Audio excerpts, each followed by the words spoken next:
turabashuhuje mwese aho muherereye hose kandi tubifurije umwaka mushya muhire wa 2023 kandi tubifurije amahoro uzahirwe uzaronke mwese aho muri.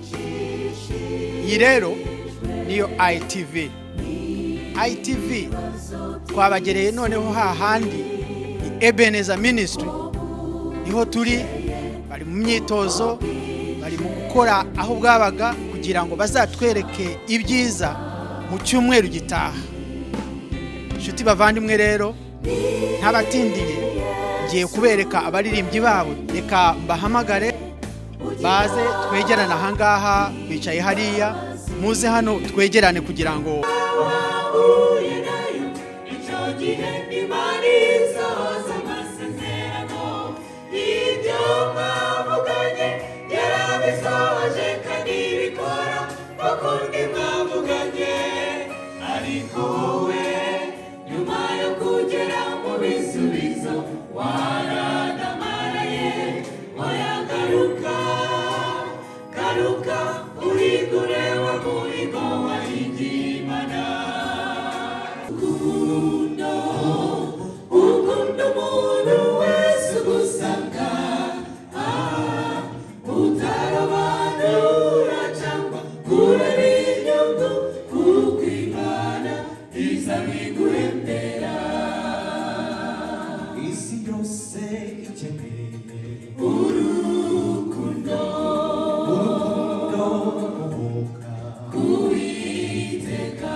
muvandimwe ndakuramukije mu izina rya Yesu.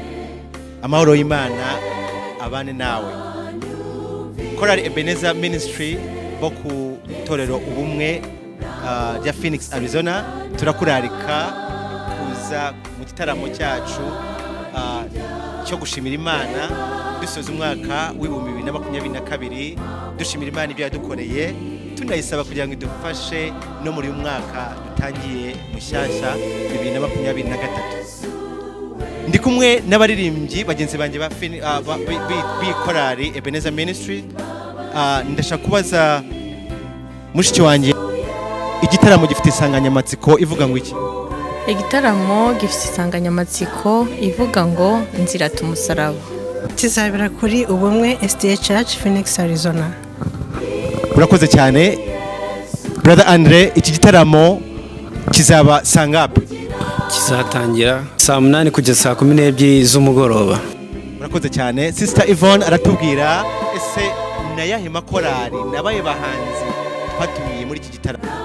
Tuzaba turi kumwe namwe mu makorali dukunda nka Peace Voice ndetse na Christ Melody, bose bo kuri ubumwe SDA Church Phoenix Arizona. Sister Maureen, amakorali nta makorali mwatumiye yahande? Tuzaba turi kumwe n'amakorali nka Aleph Singers bo kuri El Shaddai ndetse na Twitegure, bose baturuka hano mu baturanyi El Shaddai SDA Church. Murakoze cyane inshuti mwese tumiwe muri iki gitaramo, murakaza neza, muzaze twifatanye gushima Imana.